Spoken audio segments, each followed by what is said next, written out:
Oh yeah, I'll show you how this works. That's them axles. That's the way they come right here. Except I've done already took the mill scale off of this, and I advise you to do the same because when I got this, it had mill scale on it.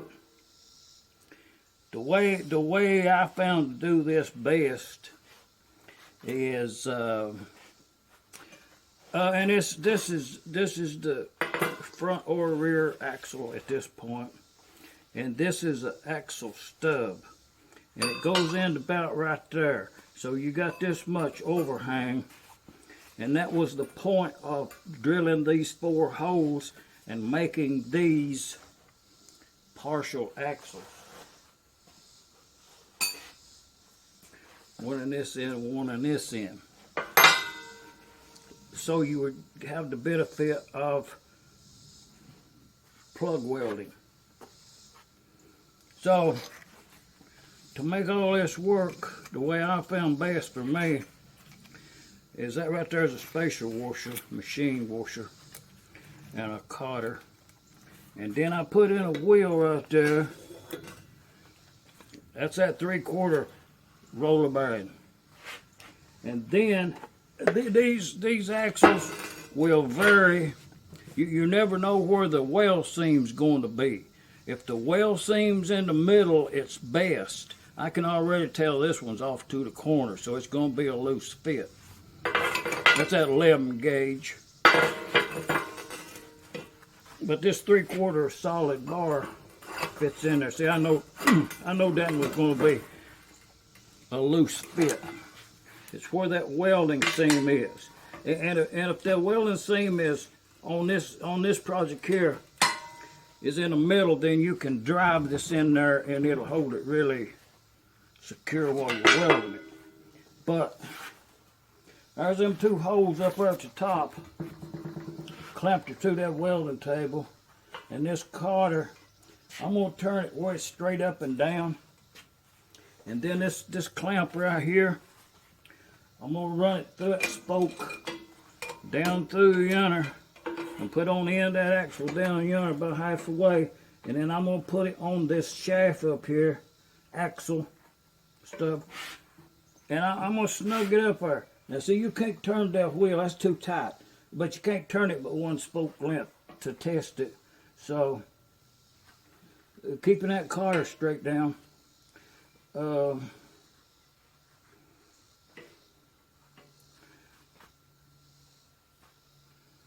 Okay, see, I want everything after it's welded to be snug but not tight to the point where you may have to take that washer there and adjust it. If you get it too tight, you can file that washer halfway away and take up some slack. But it's ready to weld right there now. We get that done.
That's that Hobart Handler 120.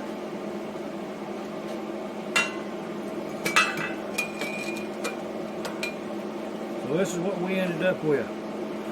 See, that's perfect right there. If you've got some that'll turn with some resistance, then that's what you're looking for. If it's too loose, you'll have to put a special washer in there. And that's up to you when you weld it. But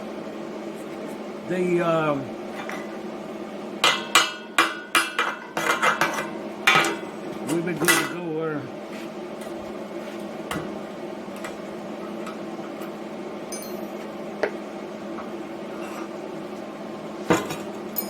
And then what we've ended up with right there, you know, we've done went and made us a. Oh, that's really good right there. I turned that in for great. I wasn't planning on that.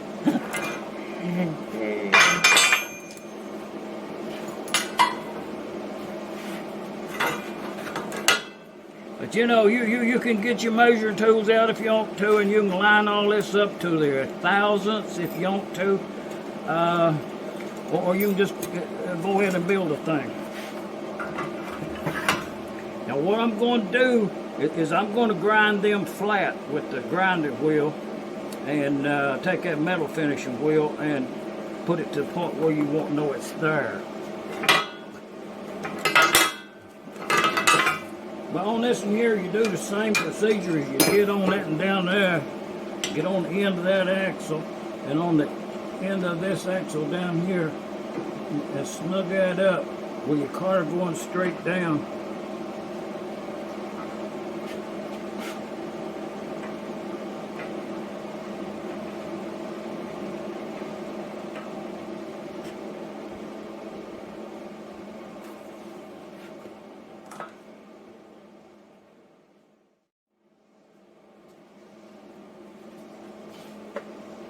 Nice day here in Middle Tennessee.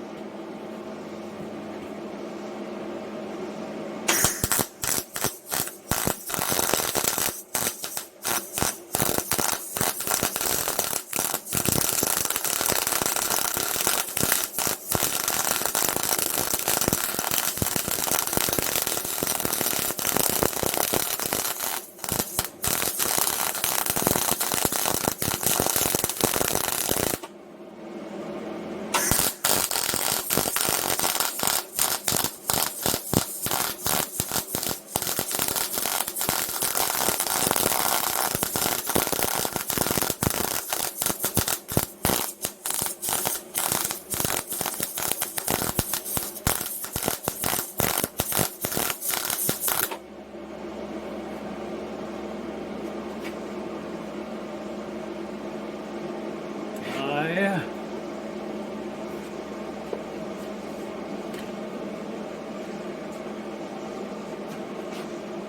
Now we'll let a little cool down there on that welder. Let it run for a little bit.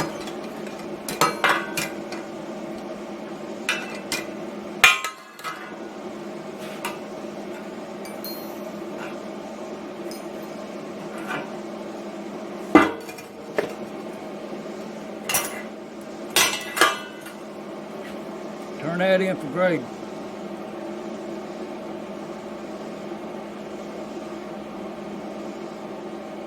You know, there was a time in life when I got paid for doing that.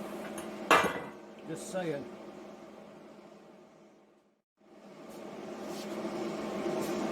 Well, you know, and we'll weld up about 8 more of them.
A little cleanup on them welds right there.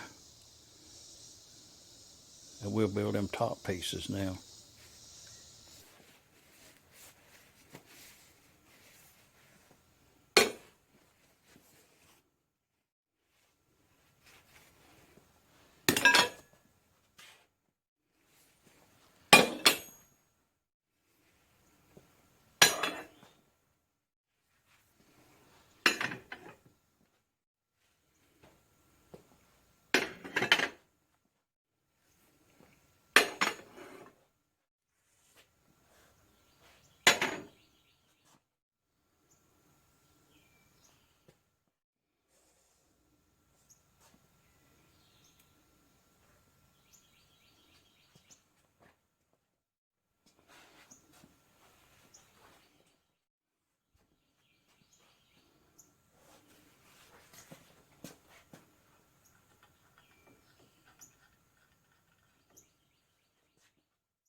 I'll weld them two little tabs on right there on the front of that.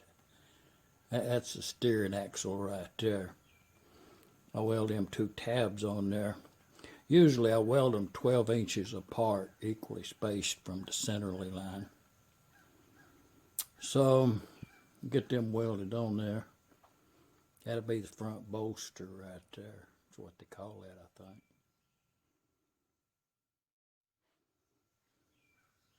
That's the way they look right there when you start welding them together.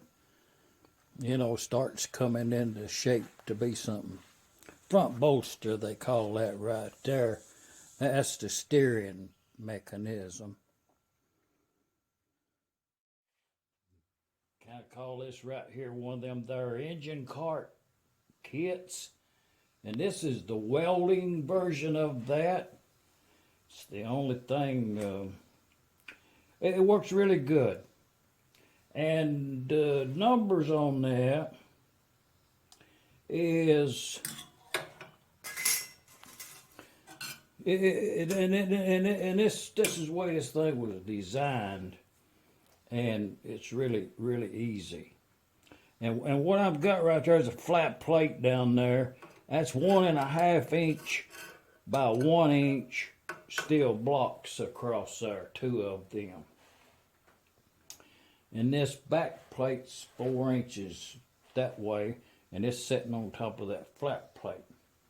Has a steady on the back there with a C-clamp holding this in position.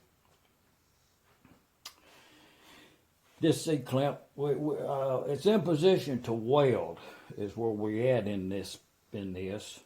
And this C-clamp holds this axle, and this C-clamp holds that top plate.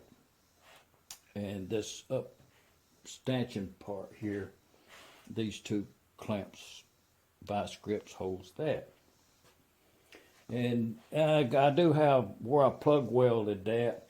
It's on the bottom on this one right here. Most of the time I put that on the top, and then once you weld that, you cover it up. But it don't matter.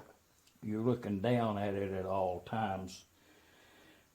But this is the way it comes, other than when I got this, it had a mill finish on it. So I built so many of these that it's time well spent to take that mill finish off the metal before you start working with it. And I use a hand grinder there and one of them Scotch type disc, whatever's on sale. And but it'll be welded right here, here, here, and here, all the way around. And this will be the rear bolster. It's got a couple of holes extra right there, can be used as a tie down. But the measurements is very simple. If you measure from the bottom of this axle up to the bottom of this top plate,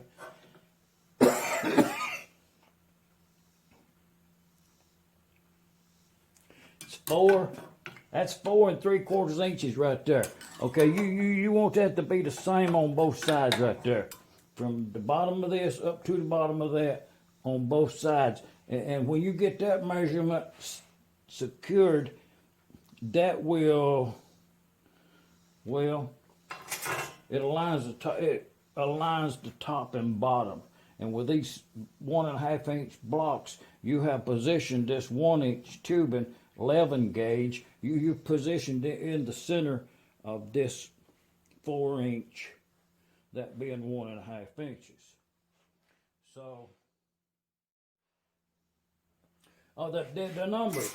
If you measure up from here to there, that's 4 3/4 inches on both sides. Okay. Well, to make that real simple and not much measuring, what I did, see that right there, from the bottom of this to the bottom of that is that's 4 3/4 inch on both sides, like that. Okay, this same measurement is, I just went on the outside of this axle out here, squared it up kind of level, and looked down in yonder, and that's the end of that down part right there. I did that on both sides like that. You know, if you come over here and you put on the end of this axle and come in yonder, it's that much right there. And then if you come over here and you measure up there, it's that much like that. So now everything's in square, and we got the measurement for the bottom of this. Okay, what you need to do now is know where to put this top plate at right here. Because you can loosen up that C-clamp and you can scoot it either way you want to go with it. So in order to align that is, if you take a ruler and you come down here on the bottom of this axle and on the end of that right there, it's same on both sides, and that's just a good reference point. So if you line this up to there and push that up there and push that like that, and you measure from the end of that over to right here, then to align the center of this pivot, this plate, then you would go on the other side over there, and that measurement would be the same as that, and you would gain that position by moving this back and forth till you even it up. And when y'all said done with it, it'll be 3.5 inches. So you come over here, you put against the bottom of that thing, and you come like that, and you measure over yonder like that. It's 3.5 inches exactly. Okay. Now once you get that set, then you tighten up this C-clamp right here back there, and everything's in position. Making the project easy as it comes ready to use is that the angle on these two uprights they're cut the right degrees, so that when you do this, if you measure from the end of this over to here like that, you go on that side and measure it, it'll be the same, you know. So you actually can move this top plate forward or backward if you needed to offset it for anything. But for strength, I think in the middle is the stronger. So all that's left to do right now is to go ahead and weld this. And with it clamped in a position like this, I weld out this way, and I go over and weld out that way, and then I come up here and weld out that way, and I weld out that way. And I leave that to cool down a little bit, and then I take it out of the fixture, turn it upside down, and clamp it all back, and weld it on the other side. Let's get that done.